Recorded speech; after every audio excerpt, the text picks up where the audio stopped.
Is the C2X really Class 2 ready? Let's find out together. I think it might...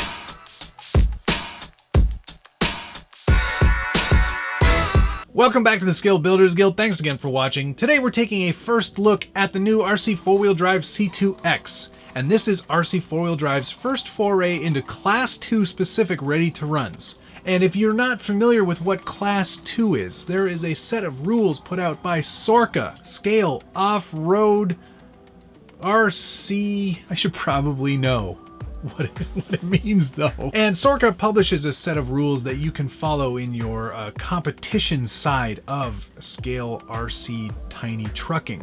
This is supposed to be a modified off-road specific style truck that you would see at a trail like the Rubicon or Fordyce or any of those sort of specific trails. So just a scaled down, smaller version of it. And what RC four-wheel drive has done here is put together a ready-to-run truck that they think is going to get you started in that C2 class. We'll decide together whether or not they actually met that goal. It's one thing to look at this truck on the bench, it's another thing entirely to take it outside and actually run it and see how it performs. This video will be interspersed with a lot of that driving footage, so I hope you get a good idea of how it actually works. There is a lot of new on this truck. There is a lot of old slash recycled slash parts bin elements to this truck, and we're gonna go over them all together. So starting right away up top, you see a beautifully painted, yes, painted RC four-wheel drive Mojave 2 four-door cab from what is technically a Hilux or a Yoda style body. It is a fairly accurate looking body. Bonuses include a full interior, front and rear seats, dashboard, wipers, door mirrors, door handles, full grille, which is the Marlin style round grille, some reflectors on the front, and a finished cab on the back, so it actually is a complete and ready to go hard body. This front fender cut is very aggressive, and because it is Class 2, you're going to have a much larger tire on there, which we'll get to later. The idea, of course, is to give you as much clearance as possible when you're flexing over obstacles. A full interior and a hard body, and a four-door body actually, will give you more points than a Lexan body shell. One disadvantage, of course, is that it does raise the center of gravity of a truck, and when you are comping, center of gravity is super important. I'll get into that more later on, but it is something to think of when you are considering this truck. There is a plastic front bumper that is mounted to a machined aluminum bumper mount, and that is RC four-wheel drive's standard bumper mount, so you will be able to put other bumpers on there if you don't like bumpers that cover half of the headlights. That's the first kind of weird thing I found on this truck that I wanted to mention. And it is obviously, it's a function choice, as it would probably impede the approach angle of the truck if it actually was any lower. Could they have designed something new? Probably, and they didn't. So that is what it is. Aesthetically, to me, it's not the most pleasing thing to do.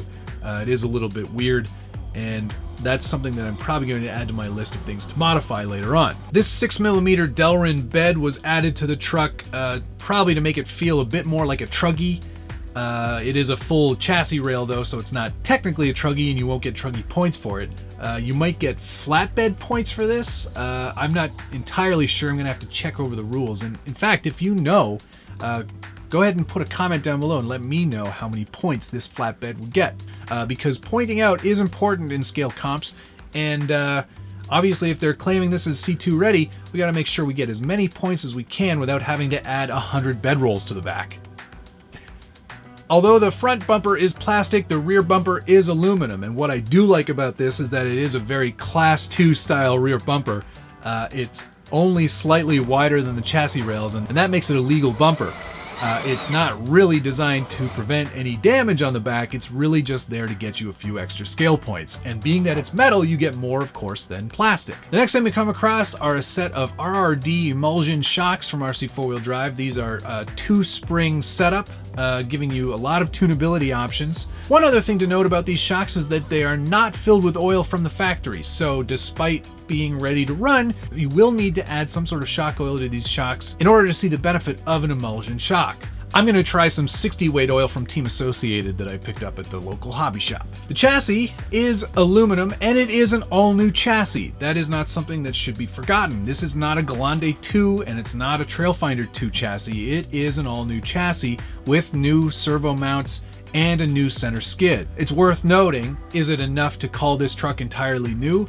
I'll let you decide that. The servo mount is machined aluminum, and the center mount for the transfer case is machined Delrin. Delrin is a nice material to use on the skid, as it does slide over obstacles better than metal. The links are threaded aluminum, 4mm rod ends, and they are RC four-wheel drive branded, and I can't say that I've seen those before, so that might be new. Speaking of links, it is a 4-link rear and a 3-link with panhard up front. The panhard mount on the aluminum chassis is also aluminum, so there is going to be some strength added there, and that's decent value that you won't find in a lot of other RTRs.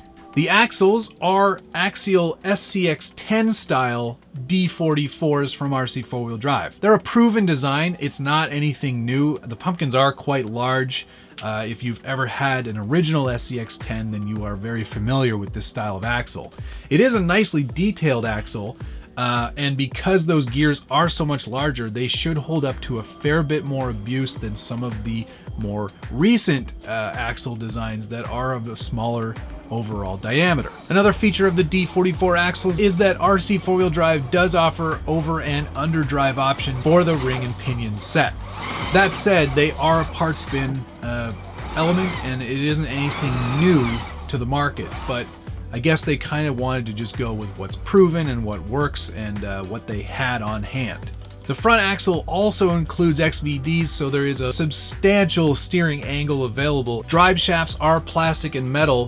This seems to be a new style of drive shaft. I'm not too familiar with it, but it does look like it's got some interesting plastic molding pieces to cover some of the pins so they won't back out while driving. That's a nice element, and I'm not sure if that's something they're including on all their kits now, but it is a nice piece, definitely. Tires are 4.6-inch high Mickey Thompson Baja MTZs. This is a pretty decent tire for an RTR. These are in the X2SS compound, so that is a very nice compound. And the foams feel like they're an aftermarket foam. They are pretty rigid. They do have give, but they aren't as soft as previous generations of foam from RC four-wheel drive, so I think these are definitely an improvement over stock. And the wheels are 1.9 stamped wagon wheel style beadlock. Under this nicely detailed hardbody, you will find a R3 single-speed forward mount transmission mated to an all-metal gear hammer transfer case to give you four-wheel drive all the time. According to RC four-wheel drive, these are the strongest gears ever included in one of their RTRs. Powering this truck is a 35-turn brushed motor and RC four-wheel drive Outcry ESC. This ESC is waterproof and offers a drag brake and is fairly adjustable for an RTR ESC. Steering is handled by a Twister 7.4 volt waterproof servo. This servo offers 300 ounce-inches of torque at 7.4 volts. The sticker sheet that they include is pretty awesome. There are a lot of really great stickers. They include some cool stickers for the back there, for the bed. There's a whole bunch of little tiny stickers to put on the windows at the back. You can add some stripes if that was sort of your thing. License plates. It's a great looking sticker sheet, and it was nice that they include that so you can customize this a little right away. The radio RC four-wheel drive includes is their generic 3-channel stick radio, 2.4 gigahertz. Analog controls for all of the endpoints and adjustments and everything. It's an okay radio. It's not a fantastic radio, but it's decent enough to get you started. Yeah, foam wheel, disc brake for all of your braking needs. Yeah. That's a parts breakdown of the C2X, and now let's talk a little bit about the package that RC four-wheel drive is offering here. Like I said earlier, there's not a lot of new, but there is a lot of proven stuff on this truck. And while I don't think that out of the box this would be a competitive Class 2 truck, I do think that with some modifications it can be made to be a lot more performance oriented. Thankfully, this chassis does offer some versatility in your rear shock mounts, so you can vary at least the angle of those shocks and maybe bring that rear end down a little bit. Additionally, I'd love to clock that motor on the transmission. This is something that I've done with the Trailfinder 2 Marlin Crawler Edition. I actually have a video planned on how to do that. So what I'll probably do is redo it here on the C2X and see if we can't get that motor and that center of gravity lowered a little bit. I would have liked to have seen RC 4-wheel drive include a couple of sliders. I think that would have added a few Sorka points and added to the look of the truck and its actual performance too. Everything except that chassis and its chassis components is old, and it's something that's been in the RC 4-wheel drive catalog for some time. The Delrin bed obviously is new as well, but everything else here is sort of just assembled from other things. Would I run out to a Sorka comp with this truck and run it in Class 2 as it stands? I probably wouldn't. Yeah, I definitely wouldn't. I would be making a ton of modifications. And in fact, maybe we should do a quick video series on all of the things I would do to this truck to make it Class 2 worthy. What sort of things would you do to it right away to make it more Class 2 specific? Put your comments down below. You know I love to read through your feedback, and I answer every single comment. Most trucks in Class 2 are really built to sort of bend the rules that Sorka puts forth. And a lot of people take a lot of time to build very specific chassis to compete at that level. If you want to compete on a national level, I don't think you're running out and ever buying an RTR or even a stock off-the-shelf kit to build your Class 2 specific truck. There is an awful lot of homebrew and homemade chassis out there that will get you tons of performance. Would I see myself going out and buying this to compete with? No, I wouldn't. That's not to say I'm not willing to make it a challenge and actually do compete with this truck. Is it a good idea to get started with this truck, modify, have some fun, and see where it could go? Sure, there is some pretty decent value here, and if you like the look of this truck and you think you want to get into competing in Sorka, maybe this is the place for you to start, especially if you've had some success with RC 4-wheel drive's products in the past. If you enjoyed this video, be sure to hit the like button, subscribe if you haven't already, be sure to hit that notification bell so you get updates anytime there's a new video on the Scale Builders Guild, and don't forget to hit our Teespring store for all kinds of SBG branded merch. So there you have it, first look of the RC 4-wheel drive C2X. Thank you so much for watching. See you again soon.